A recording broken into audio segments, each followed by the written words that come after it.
stakeholders have gathered at the United Nations Information Center in Lagos to celebrate the 70th anniversary and the Human Rights Day pledge signing. The day, according to speakers present, is an opportunity for all stakeholders to reflect on the challenges facing the protection of the rights of the people and how to manage and improve on it. Correspondent Sheyi Fanimo has the tales of the story presented from our studios.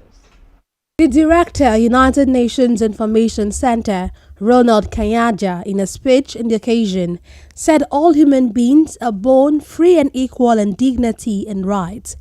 He called for those in position of authority to act with reason and conscience by ensuring protection of rights of all in the spirit of brotherhood. Why we are concerned also is that 70 years since the adoption of this Declaration of Human Rights, we still see massive human rights violations.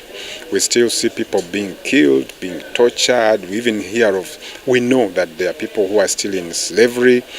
So the more need for us to talk about human rights, to fight to protect people's rights. On the spot, the coordinator of the National Human Rights Commission's Lagos office said everyone has the rights to freedom of thought, conscience and religion. These rights, according to him, include freedom to change his religion or belief and others.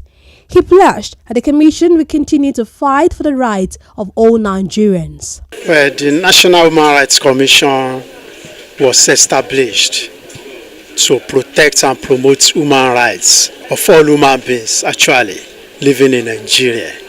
And by virtue of our mandates, we embark on human rights sensitization, and we also take investigation, we also take complaints of human rights violations.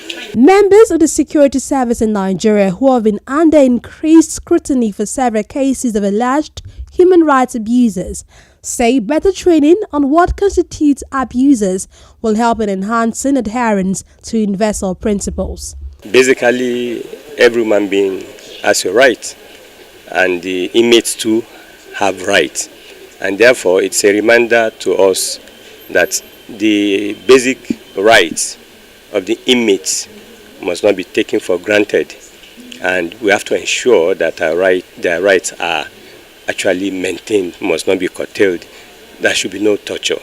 Well, part of the reason why we arrest people when they have committed offenses is because of the fact that the rights of the people have been abused. And the Nigerian state, because of the way our justice in NAPTIP, we believe that justice is three prongs: justice to the victim, justice to the state, and justice even to the suspect. And because of that, in the course of our work in NAPTIP, we ensure that the human rights of everybody that comes across us, suspect and victims, is maintained. The police is a creation of the law as enshrined in the Constitution of the Federal Republic of Nigeria. We have our DCUs embedded in Section 4 Police Act and Regulation, basically protection of lives and property, apprehension of offenders, prevention of crime, and all others. The gathering rose with a charge to those in positions of authority to do